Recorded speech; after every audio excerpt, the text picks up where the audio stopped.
ఇస్రో సైంటిస్టులు కూడా తమ రాకెట్‌లను పంపేటప్పుడు దైవ పూజలు చేస్తున్నారు. దేవుడికి నమస్కారం చేసి మరీ పైకి పంపుతున్నారు. ఇది కరెక్టేనా? సైంటిస్టులు అసలు దేవుడిని పూజించొచ్చా? అది హేతుబద్ధంగా నిరూపణైన విషయమేనా? ఇంకోటేంటంటే విజ్ఞాన శాస్త్రం దేవుడిని నిరూపిస్తుందా? ఇలాంటి ప్రశ్నలు కొన్ని ఈ మధ్య కాలంలో వస్తున్నాయి.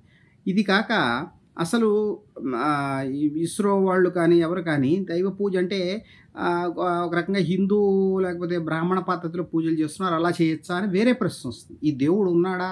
లేకపోతే దేవుడిని సైంటిస్టులు నమ్మచ్చా? అనే ఒక ప్రశ్న అయితే, అసలు ఇస్రో సైంటిస్టులు లేకపోతే ప్రభుత్వానికి సంబంధించినటువంటి వాళ్ళు ఒక మెజారిటీ మతానికి సంబంధించినటువంటి పూజలు చేయొచ్చా? అనే వేరే ప్రశ్న అది.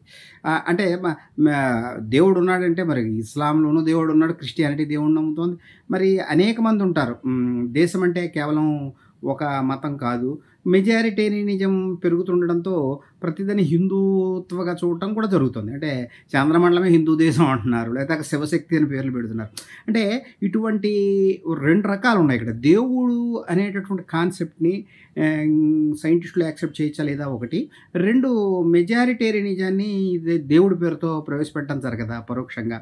ఈ దైవ పూజలు అవి ఈ ప్రభుత్వానికి సంబంధించినటువంటి సైంటిస్టులు అలాంటి పూజలు చేసినట్లయితే హిందూ పద్ధతిలో అది మెజారిటేరియనిజానికి దారి తీయదా అనే హిందూ మెజారిటేరియనిజానికి దారి తీయదా అనేది వేరే ప్రశ్న. అయితే ఈ రోజున మనం దేవుడు ఉన్నాడా? అసలు దేవుడు గురించి సైంటిస్టులు ఏం మాట్లాడారు అనేది కొంత మాట్లాడుకోవచ్చు మనం. ముఖ్యంగా మనకి ప్రముఖ సైంటిస్ట్ అయినటువంటి ఐన్‌స్టీన్ దేవుడు అనే పదాన్ని అనేక సందర్భాల్లో వాడాడు. అంటే ఏ అర్థంలో వాడాడు? అసలు దేవుడు అనేటటువంటి కాన్సెప్టు ఎప్పటి నుంచి ఒకే అర్థంలో ఉందా? అసలు లేకపోతే దానికి అర్థం మారుతూ వచ్చిందా? లేకపోతే అనేక అర్థాలు ఉన్నాయా?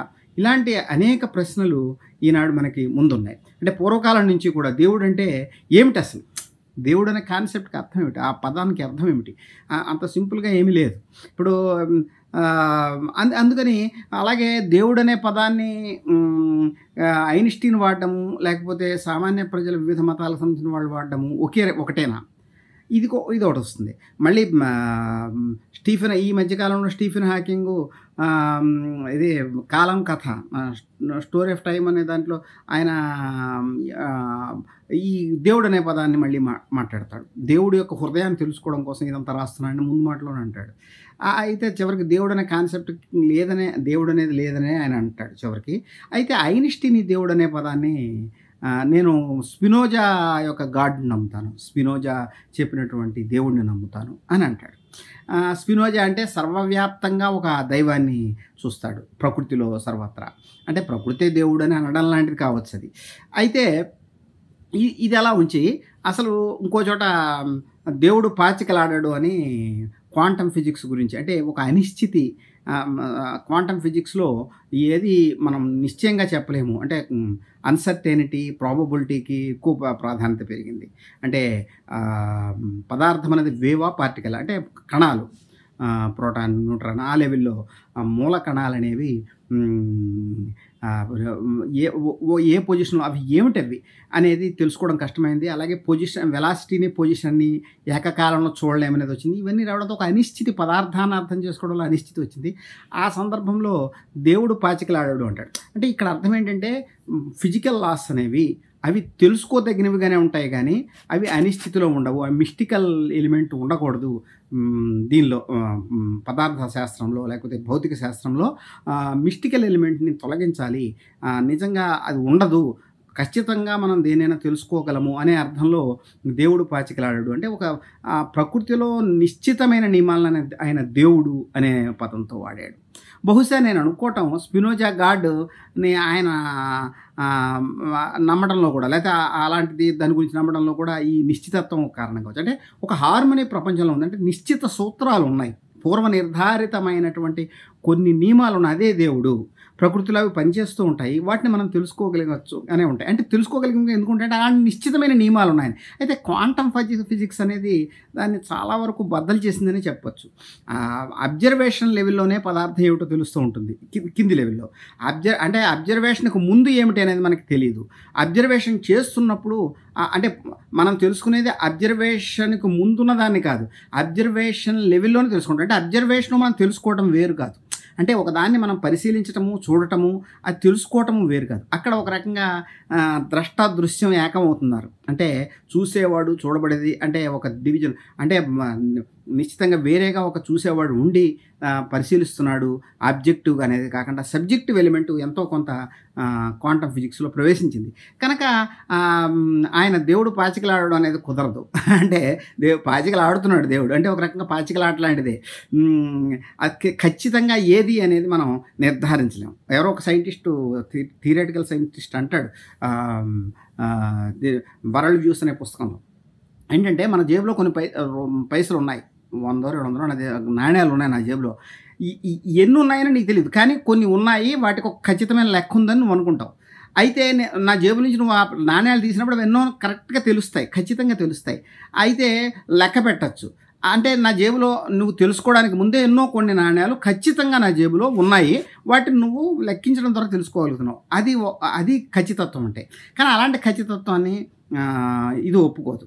ఇది క్వాంటమ్ ఫిజిక్స్ వాళ్ళు ఏమంటారంటే నువ్వు లెక్కించే టైంలోనే లెక్క పెట్టబడేది కనుగోబడుతుంది, అంతేకాని అంటే నువ్వు పరిశీలించే సమయంలోనే అబ్జర్వేషన్లోనే అబ్జర్వ్డ్ అనేది ఏర్పడుతుంది. అందుకని అబ్జర్వ్డ్ ముందుండి, అంటే అబ్జర్వ్ చేయబడేది ముందుండి తర్వాత అబ్జర్వేషన్ ద్వారా అది ప్రూవ్ అవ్వట్లేదు.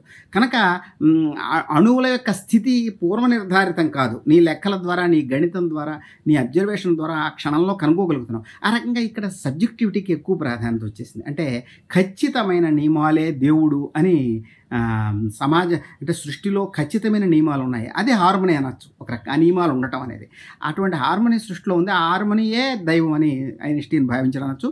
ఆ హార్మనీ దెబ్బతింది. అది దెబ్బతిందని ఆయన రకరకాలుగా ట్రై చేశాడు, క్వాంటమ్ ఫిజిక్స్ని వ్యతిరేకించాడు, కానీ దెబ్బతింది. అంటే ఇక్కడ గాడ్ అంటే ఐన్స్టీన్ దృష్టిలో కొన్ని నియమాలు, అంటే ప్రకృతిలో ఉండేటటువంటి కొన్ని నియమాలు, అవి మనం ఎప్పటికీ తెలుసుకుంటూ ఉంటాము కొత్త నియమాలని. ఆ నియమాల ద్వారా మనం ప్రపంచాన్ని అర్థం చేసుకోగలుగుతాం. అంటే కార్యకారణ సంబంధం అనేది ఫిక్స్డ్గా ఉంటుంది, అది అబ్జర్వ్డ్ మీద ఆధారపడి ఉండదు, మనకు అతీతంగా ఉంటుంది. అది రకంగా అతీత శక్తి ఒక రకంగా. అంటే మన అబ్జర్వేషన్ మీద అది ఆధారపడలేదు కనుక మన అబ్జర్వేషన్కి అతీతంగా కొన్ని నియమాలు ప్రకృతిలోనే సహజసిద్ధంగా ఉన్నాయి, అదే దైవం. అది ఒక హార్మనీ సృష్టిలో ఏర్పరుస్తుంది. ఆ హార్మనీ ఏంటంటే నియమాలు కలిగి ఉండటం, స్పష్టమైన కార్యకారణ సంబంధం కలిగి ఉండటం. కానీ క్వాంటమ్ ఫిజిక్స్ ఆ దేవుడిని ఒక రకంగా ఆయన ఏది దేవుడు అనుకున్నాడో దాన్ని రద్దు చేసి సబ్జెక్టివ్ ఎలిమెంట్ని ప్రవేశపెట్టింది. అంటే ఏమిటి, నేను పరిశీలిస్తున్నప్పుడే అది ఉంది. ఇదో రకంగా అద్వైత స్థితి. కొంతమంది వెంటనే క్వాంటమ్ ఫిజిక్స్ సంబంధించినటువంటి వాళ్ళు ఈస్టర్న్ ఫిలాసఫీ వైపు తొంగి చూశారు. ఎందుకంటే ద్రష్టా దృశ్యం వేరు కాదు, ఎప్పుడు అబ్జర్వ్డ్ వేరు కాదు అనేటటువంటి ఒక మనది ఉంది, మన వేదాంతంలో ఉంది. త్రిపుటి అంటారు, జ్ఞాత జ్ఞానం జ్ఞేయం మూడు ఒకటే, వేరు కాదని. ఈ స్థితి దైవస్థితిగా మన వాళ్ళు చెప్తారు. అంటే దైవస్థితి అంటే నేనే దేవుడిని అని ఎందుకు అంటున్నారంటే నాకు బయట ఏదో లేదు అతీత శక్తి, నాకు ట్రాన్సెండెంటల్గా ఏదో లేదు, నేనే ఉన్నాను, నేనే సత్యం, నాకు ఈ బ్రహ్మన్ అంటే ఈ విశ్వానికి మధ్య దూరం ఏమీ లేదు, అలాంటి దూరం కల్పించబడిందని దాన్ని దైవస్థితిగా వాళ్ళు చెప్పారు. అంటే ఐన్స్టీన్ ఒక అతీత దైవాన్ని, అంటే ప్రకృతిని ప్రత్యేకంగా మనం పరిశీలించదగిందిగా అదొక అతీత శక్తిగా దాన్ని దైవంగా భావిస్తే, మన వాళ్ళు అంటే అద్వైత వేదాంతులు లేకపోతే మిస్టిక్స్ వాళ్ళు ఏమన్నారంటే ద్రష్టాదృశ్యం వేరు కాదు, నేనే శివోహం, నేనే దేవుణ్ణి అన్నారు. ఆ రకంగా దేవుడు రద్దు చేయడంలో వాడు దేవుణ్ణి చూశారు. దేవుడు ఎప్పుడు మనకు అతీతంగానే ఉంటాడు కదా, మనం సృష్టించే దేవుడు ఎలా అక్కడ ఉంటాడు, బయట ఉంటాడు. కానీ ఈ ట్రాన్సెండెంటల్ గాడ్ స్థాయిలో నేనే గాడ్ని, ఐ యామ్ గాడ్ అనేటటువంటిది అద్వైతాన్ని స్థాపించారు. అనల్ హక్ అంటారు సూఫీజంలో, అలా అనందకోకుండా ఉరి తీశారు కూడా, నేనే దేవుడిని అని. అంటే నేనే దేవుణ్ణి అనేది, నేనే పదార్థాన్ని, లేకపోతే నేనే అది ఇది అనేది లేదు, తత్సత్ అదే అది ఇది అనేది లేదు. అందుకని తత్వమసి, నువ్వు అదే నేను నువ్వు వేరు కాదు అనేటటువంటిది. అంటే పదార్థాన్ని పరిశీలించేవాడు వేరు కాదనేది దైవస్థితి. ఐన్స్టీన్ దృష్టిలో దైవస్థితి ఏమిటి, పదార్థం నాకంటే ట్రాన్సెండెంటల్గా ఒక అతీత శక్తి ఉండటం. అతీత శక్తి అంటే అదే అతీత పదార్థం కావచ్చు. నేనే పదార్థాన్ని అనడం అనేది నేను విశ్వం వేరు కాదు, అనంత విశ్వం వేరు కాదు అనేది ఒక అద్వైత స్థితి. అద్వైత స్థితికి కొంతవరకు అంటే ఈ క్వాంటమ్ ఫిజిక్స్ దారితీసిందని అనవచ్చు. ఈ అంటే నేననేది మన మన అద్వైతం చెప్పేది అది ఒకటని కాదు, అది పదార్థ పరిశీలనలో భాగంగా సైన్స్ వచ్చింది. ఇది మనము అద్వైతం అనేది ఒక చైతన్య స్థాయిలో చెప్పేది, ఈ రెండు వేరేగా ఉన్నాయి. అయితే ఏంటంటే దైవం అనేదాన్ని సైంటిస్టులు చాలా డిఫరెంట్ అనే క్వాంటమ్ ఫిజిక్స్ కూడా క్వాంటమ్కి సంబంధించినటువంటి ష్రౌడింగర్ లాంటి వాళ్ళు ప్రాచ్యతత్వం వైపు చూశారు అందువలన. అందుకని ఇక్కడ దైవం అంటే ఏమిటి, దైవం అనేది నిజంగా ఉందా లేదా అనడానికి ముందు దైవం అంటే ఏమిటి అనేది చాలా డిఫరెంట్గా అనాదిగా చూడడం అనేది ఉంది. ఈనాడని కాదు, ఎప్పటి నుంచో కూడా ఇది డిఫరెంట్గా ఒక్కొక్కళ్ళు చూడటం, ఒక్కొక్కళ్ళు ఒక్కొక్క రకంగా అర్థం చేసుకోవడం ఉంది. ఇప్పుడు నేను చెప్పిన ఐన్స్టీన్ ఒక రకంగా అర్థం చేసుకున్నారు, క్వాంటమ్ ఫిజిక్స్ ఒక రకంగా చూసింది, క్వాంటమ్ ఫిజిక్స్ ప్రాచ్యం వైపు చూసింది. ఆయన దేవుడు అన్నప్పుడు దానికి డిఫరెంట్గా ఐన్స్టీన్ ఒక రకంగా ప్రకృతినే దైవంగా చూశాడు.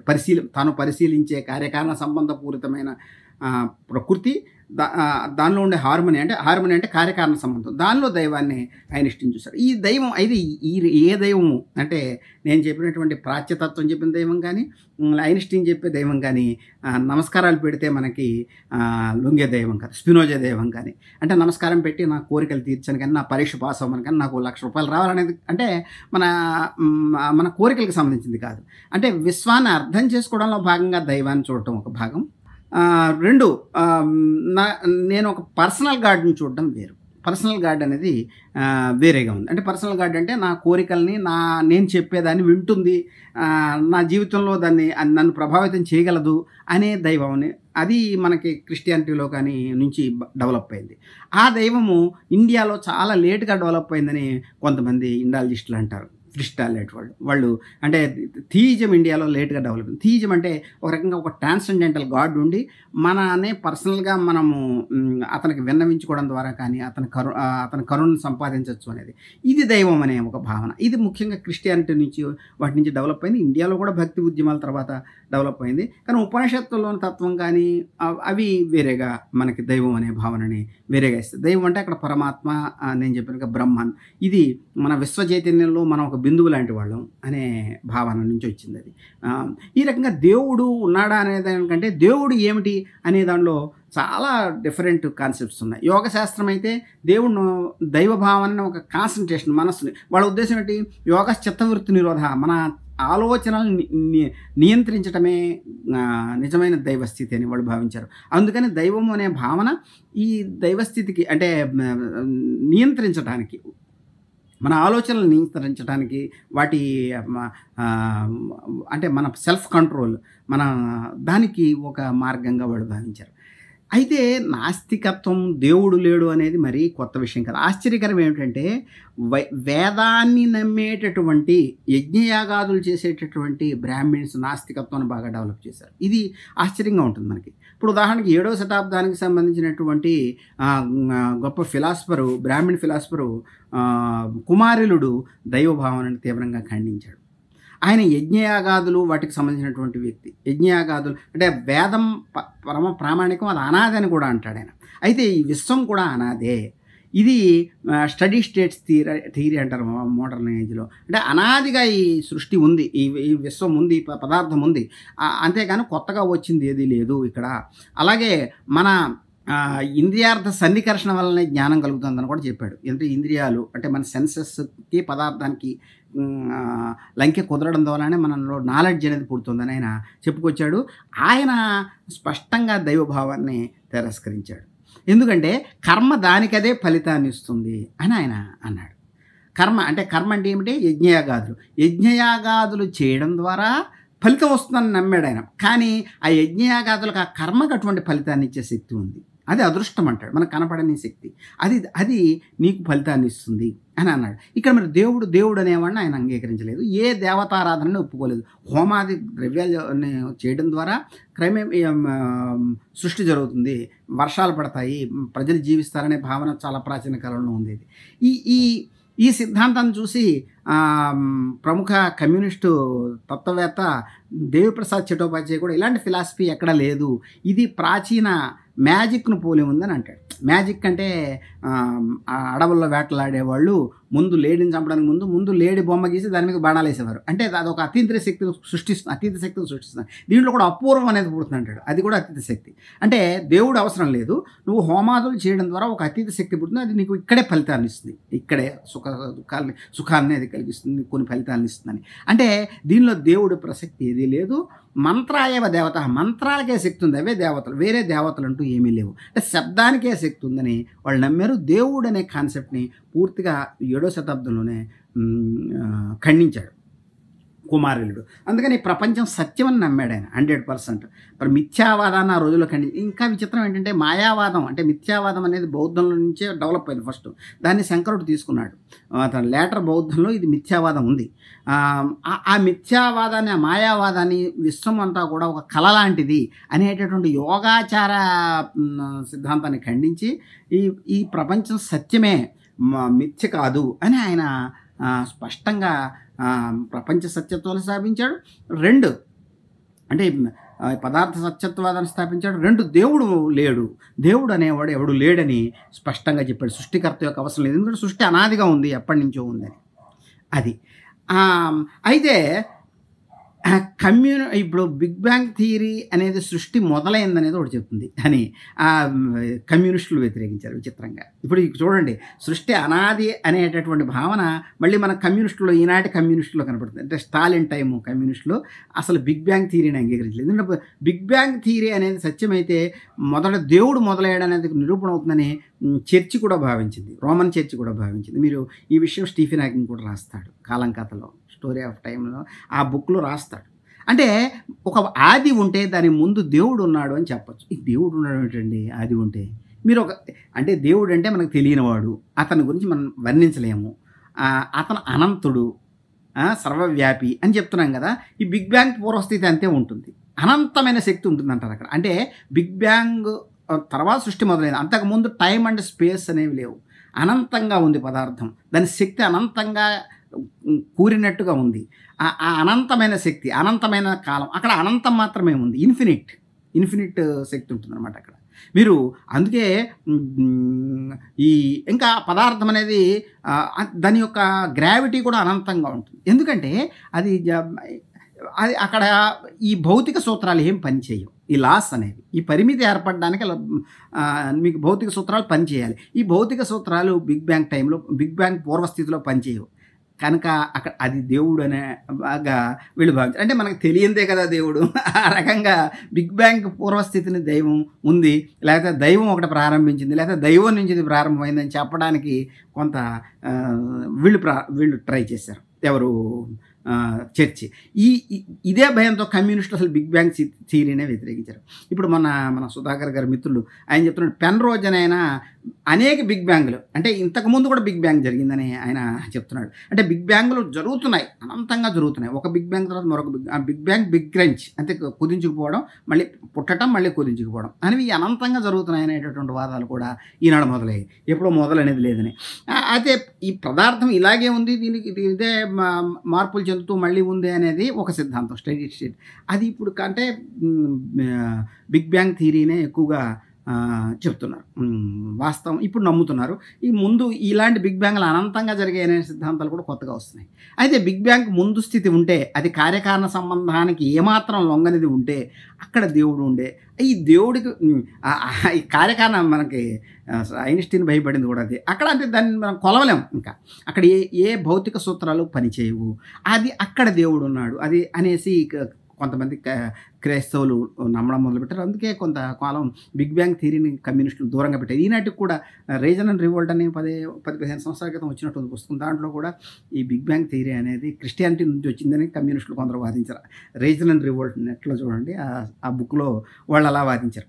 ఎందుకంటే ఒక తెలియనిది, అనంతమైన శక్తి ఒక్కచోట కూడింది, లేకపోతే అనంతము, లేకపోతే తెలియనిది, ఇన్ఫినిట్ అనేది గాడ్గా వీళ్ళు భావించారు. ఎందుకంటే దాన్ని నువ్వు ఛేదించలేవు, ఇన్ఫినిట్ అంటేనే ఛేదించలేవు, దానిలో కార్యకారణ సంబంధం ద్వారా ఎంటర్ కాలేవు అనేసి వీళ్ళు కూడా చెప్తున్నారు. బిగ్ బ్యాంగ్ ఫోర్స్ అది దేవుడు అనేసి వాళ్ళు ఆ రకంగా దైవాన్ని నిలపడానికి క్రిస్టియన్స్ ప్రయత్నించారు, క్రైస్తవులు. అందుకని ఈ సృష్టిని అక్కడ దేవుడు ప్రారంభించడానికి సైన్స్ ప్రూఫ్ ఏదో దొరికింది అన్నట్టుగా సైన్స్ని అంగీకరించక తప్పని పరిస్థితి వచ్చాక సైన్స్ని మతాన్ని కలపడానికి కొంత థియాలజీకి సంబంధించిన వాళ్ళు కొంత ప్రయత్నాలు చేశారు. ఇదంతా ఎందుకు చెప్తున్నానంటే, దేవుడు అనే కాన్సెప్ట్, మనం దేవుడు ఉన్నాడా అంటే దేవుడు అనే కాన్సెప్ట్ అంత సింపుల్ కాదు. అంటే ఏమిటి దేవుడు, అతను ఎలా ఉంటాడు, దేవుడు అంటే క్రీస్తు రూపంలో ఉంటాడా, రాముడి రూపంలో అనే కాదు, అసలు దేవుడు అనే కాన్సెప్టే చాలా సంక్లిష్టమైన అనంతుడు, సర్వవ్యాపి అనేవి ఉన్నాయి. అయితే అవి ఆ కాన్సెప్ట్స్ సరిపోవు. అసలు దేవుడు ఏంటి అని, అలాగే దేవుడు లేడు అనే భావన నాస్తికత్వం ఈనాడు వచ్చింది కదా, అనాదిగా ఉంది. ఇప్పుడు ఉదాహరణకి వేదంలో నాసదీయ సూక్తంలో కూడా ఉంది. నాసదీయ సూక్తంలో ఏమంటాడంటే, అసలు ఈ సృష్టి ఈ దేవుళ్ళు కూడా ఈ సృష్టి మొదలయ్యాక వచ్చారు, అంతకు ముందు స్థితి ఏమిటి, ఆ స్థితిని మనం ఉందని కానీ లేదని కానీ ఇదని కానీ అదని కానీ ఏ రకంగానూ కూడా నిర్వచించలేని స్థితి అది అని చెప్పారు. అంటే దాన్ని ఏ రకంగానూ కూడా మనం ఇది అని నిర్వచించలేం, అది ఆ స్థితి అని వాళ్ళు చెప్పారు. అది మనము సృష్టికి, అందుకని దేవుడు ఉన్నాడా లేడా అనే ప్రశ్న ఆన్సర్స్ అని.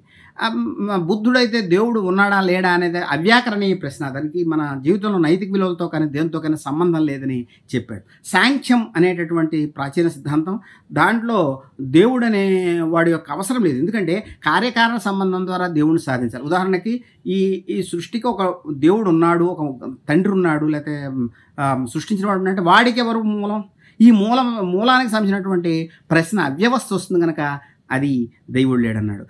ఇంచుమించు ఇదే కారణాలతో కుమారుడు 7వ శతాబ్దంలో శంకరుడికి ముందు 100 సంవత్సరాల క్రితం ముందే దేవుణ్ణి తిరస్కరించాడు. శంకరుడు దైవాన్ని స్థాపించాడు, కానీ అంతిమంగా సృష్టే మిథ్య అన్న తర్వాత దేవుడు ఎక్కడున్నాడు. అందుకే మన దేశంలో బ్రహ్మని పూజించారు. బ్రహ్మ సృష్టికర్త అయిన దేవుడు అనే భావన మనకి మన ప్రాచ్యతత్వంలో, భారతీయ తత్వంలో ప్రధానం కాదు. అందుకే మనం బ్రహ్మను పూజించాం. ఎందుకంటే సృష్టి నేనే బ్రహ్మని, నేనే తత్వాన్ని, నేనే సత్యాన్ని అన్నప్పుడు, నేను దేవుడికి వేరు లేనప్పుడు దేవుడు నన్ను సృష్టించాడు అనేది సత్యం కాదు. అలాగే నేను చూస్తున్నాను కనుక విశ్వం ఉంది అనేటటువంటి ఒక రకమైన క్వాంటం స్థితిని అంటే క్వాంటం నుంచి ఫిలాసఫీ నుంచి, నేను క్వాంటం సైన్స్ నుంచే తీసుకోవట్లేదు, ఒక అనిశ్చిత స్థితిని వీళ్ళు చెప్తారు కనుక ఇక్కడ దేవుడు ఉన్నాడా అనేది పెద్ద విషయం కానే కాదు. ఇంకా సరే, చార్వాకుడు ఏమంటాడంటే, అనేక మూలకాలు కలవడం ద్వారా, అంటే ఇప్పుడు మేఘం ఏర్పడింది, మేఘంలో రకరకాలవి కలవడం ద్వారా నీరు, వాయువు అన్నీ ఏమో కలిసి పంచభూతాలు, అంటే అప్పుడున్న సైన్స్ ప్రకారం పంచభూతాలు ఏవో కలవడం ద్వారా మేఘం ఏర్పడుతుంది.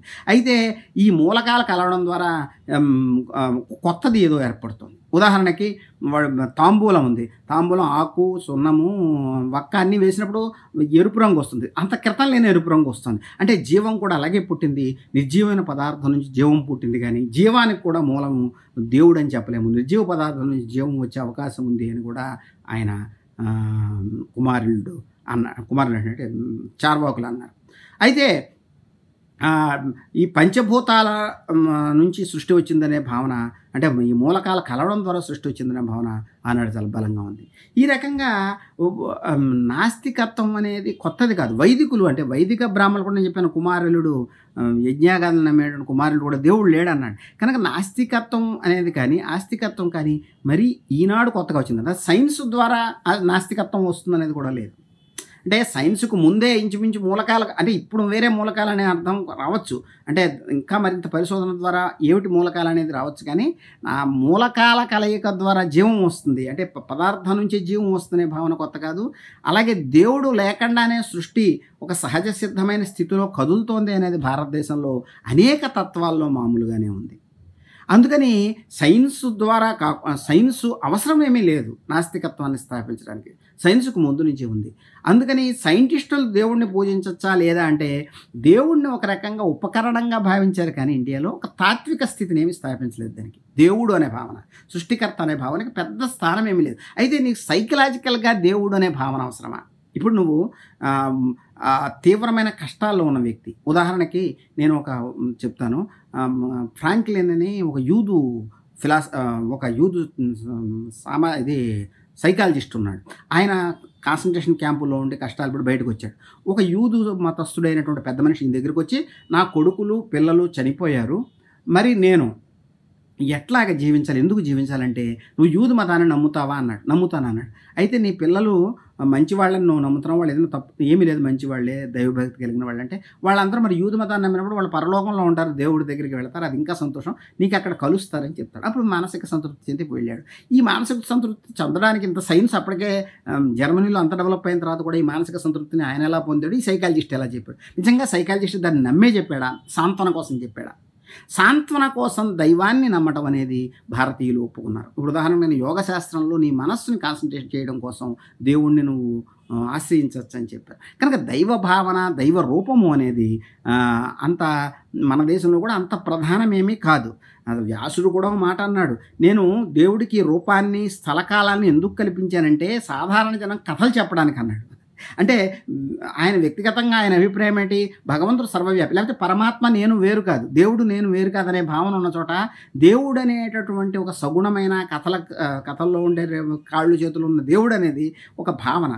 ఆ భావన యొక్క అవసరము సమాజంలో ఉన్నంతకాలము మనం ఎంత రేషనల్గా మాట్లాడినా ఆ టెన్షన్లో వాళ్ళు దేవుడిని ఆశ్రయించడం అనేది జరుగుతుంది. సైంటిస్టులు కూడా అదే చేస్తారు. అయితే సైంటిస్టుల మధ్య ఈ ఎమోషనల్ పార్ట్ ఒకటి, హేతువాదం ఒకటి, ఈ రెండు మనలో ఏకకాల మామూలు మనలో కూడా ఉంటాయి. అందుకని ఆ టెన్షన్లో అసలు రాకెట్ అక్కడ దిగుతుందా లేదనే టెన్షన్లో వాళ్ళ దైవాన్ని ఆశ్రయించడాన్ని మనం వెంటనే పరిహాసం చేయలేం. మనిషికి సంబంధించినటువంటి ఉద్వేగాలకు సంబంధించినటువంటి, మనస్సుకు సంబంధించినటువంటి భావనల యొక్క ఆవశ్యకత కొన్ని ఉంటాయి వాటిని నిలుపుకోవడానికి. ఇప్పుడు మన దేశ జెండా అన్నాం, అవన్నీ సింబల్స్ని ఆశ్రయించడం మనం ఒప్పుకున్నప్పుడు దేవుడిని ఒక సింబల్గా, దేవుడు అనే భావనని అవసరం రీత్యా ఒక సింబల్ని ఆశ్రయించడం జరుగుతుంది. అదే 100% సైన్స్తో సైంటిస్టులు కూడా ఆశ్రయించక తప్పని పరిస్థితి ఉంటుంది. వాళ్ళ మానసిక సంతృప్తి కోసం కానీ, ధైర్యం కోసం కానీ.